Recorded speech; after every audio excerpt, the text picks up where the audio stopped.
So yesterday we witnessed one of the best college games I had seen in a long, long time as far as individual players are concerned. Look, like I don't claim to have been watching just a bunch of like random games in the tournament last year. I watched all of Caitlin Clark's games. To be fair, I watched the LSU games, and the other side of the bracket I didn't even watch because I just assumed South Carolina were coming through. I watched a few of the UConn games. Obviously, everyone watched when it was Caitlin Clark versus Angel Reese and then Juju versus Paige right afterwards. But realistically, since Caitlin Clark versus LSU, this is the best game I've seen. And outside of Caitlin Clark versus LSU, and Caitlin Clark versus Louisville and Caitlin Clark versus... Actually, in fairness, I can't remember who... There was one Angel Reese game where it was like silly what she was doing in that 2023 run. I can't remember. There was one game she had did she have like 35 and 25 or something in one of those games? But like it's one of the top 6 or 7 performances in college basketball in a tournament over the last 2 years. And this one, it was Sarah Ashley Barker for Alabama. Like, it was unbelievable. Like, they beat LSU earlier on in the year, and she was first team All SEC, and arguably the best conference in like college basketball. And the thing is, when it comes to like mock drafts, I have no idea where she's gonna go, but I would assume like she's going to be 100% taken in the WNBA draft after, like, again, everyone remembers the last thing you did. Like, let's be real. Nika Mule got drafted because she did a good job guarding Caitlin Clark. There was no reason for Nika Mule to get drafted, unless, obviously, it was for Nika Mule has a bit of hype. But, like, Sarah Ashley Barker is averaging 18.2 points, 4 assists, 6.3 rebounds, and she is a 6-foot guard. And in fairness, like, she really stepped up. She really, really stepped up. And look, she was not anyone really on my radar, but 0.7 seconds to go in overtime, she gets fouled on a 3. And she steps up and makes all 3 of them. Like, that is a crazy one. And the fact is like, she's not just shooting them in rhythm. She's taking her time. She looks away. She's getting ready to shoot the shot against a good Maryland team. And Alabama were the 5th seed. Like, I don't even think she hits rim on any of these free throws, which is mad. Like, walks in, looks away, takes her time, and that's even harder. So it's not like she's stepping up with these shots under pressure and just bang, bang, bang, let's just get them and let's play through rhythm. Like, these are legit pressure shots. And again, let's not forget, she just had 45 points. Obviously, look, like, a loss is a loss. So you can say whatever the hell you want. Like, people that don't know ball will be like, none of it matters because it was a loss. Of course it fucking matters. Anyone who's ever played basketball knows. Sometimes you can do everything right. You can will your team to win, but it's just not enough. You can do every single thing you can do. And obviously, when judging Alabama as a team, it's very different. And it's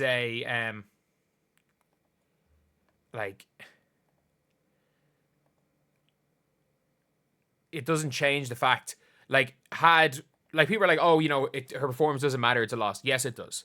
Yes, it does. And it's the dumbest argument. So basically, you're trying to say if one possession, if in overtime they missed a couple, Maryland missed a few more shots, then it would have been one of the greatest performances ever. But because Maryland hit a bunch of shots, it's not. But this is, like, I really need to start to look more into her when it comes to, like, any sort of, like, my post NCAA tournament mock draft. Because, again, don't judge anything by one game. She's been exceptional all year. She's been absolutely exceptional all year for Alabama. And, like, caps it off with a college grade. That looks like oh, she shoots like me. Oh, my God. Oh, my God. Her jump shot looks so similar to mine. Jesus. I don't know how she can shoot off the right dribble though. As she releases the ball from here. I don't mind it as a jump shot. Low release points. That looks so much like my jump shot. Well, my jump shot when I actually, like, played ball. Now my jump shot changes every shot I take because I don't shoot enough. But, like, she was unbelievable. Unbelievable. I didn't realize Alabama were up this much. Like, I turned it on, honestly, going into overtime.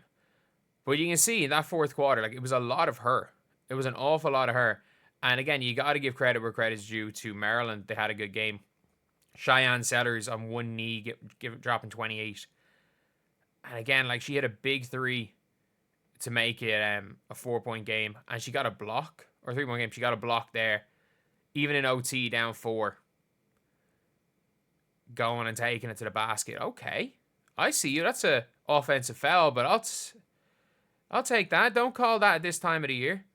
Nice pull-up shot to make it 4 in double OT. Like, I have to say, like, this is such an impressive game. Really nice change of pace right there. Like, I'm really going to have to look into her a little bit more. Because Sarah Ashley Barker was somebody, like, there were a list of names where I was like, 3rd round. And she was in my list of names where it was like, 3rd round or undrafted. Probably might make a training camp roster. It was that type of thing with her. Like, obviously her name had appeared in quite a couple of mock drafts, like late 2nd round. And I was like, you know what, 2nd round, 3rd round, especially in this year, or 3rd round or non-drafted in this year's draft. She's probably played her way into being a 2nd round pick. Because again, the last thing people remember from you helps. Like how high Nika Mule got drafted, because the last thing people remember was her doing a really good job on Caitlin Clark. Nika Mule scored 2 points last season.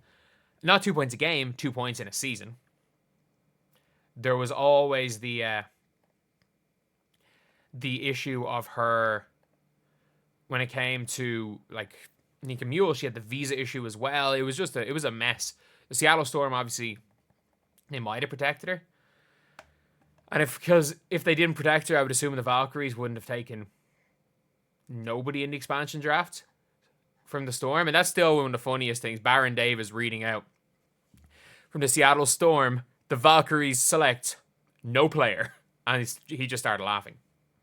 But yeah, it's genuinely, this was a huge game. And it would have been great to see them pull off the win. Because even though, look, I think it's literally, it was a case to see who goes and loses to South Carolina. It's not like it's I'd be shocked. I'd be shocked if the final's not UConn, South Carolina. Like, they're on a collision course to play each other, especially after Juju's injury. I'd be shocked if it's not UConn, South Carolina. And I actually, to be honest, it's a Sweet 16. Like, it's just a matchup to freaking face. It was a matchup to face South Carolina. So she was gonna, even if she'd pulled off the miracle and they'd won, they weren't gonna beat South Carolina. So yeah, it is gonna be an interesting one to see what happens. But I'm gonna really have to look at what she has done. Maybe watch 1 or 2 full games, and obviously watching 1 or 2 more full games that aren't this one. If I just watch this game, I'd be like, take her number 1. But yeah, so that's pretty much it. An incredible performance that I at least have to talk about from a draft prospect that has definitely shot up in terms of a lot of people's estimations. And again, do I think she makes a WNBA roster? I have no idea. I have literally no idea. It depends on where she goes.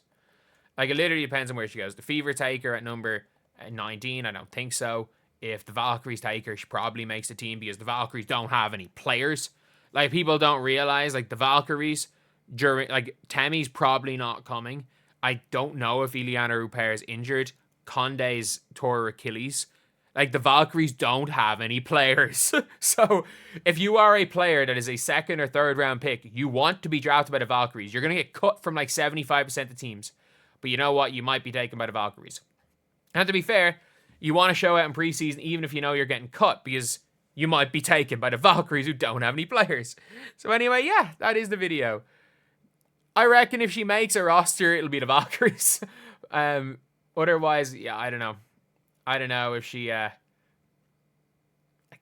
to make any other roster in the WNBA. But a really fun story last night, and it could be a really fun draft story. But anyway, I'll see you guys.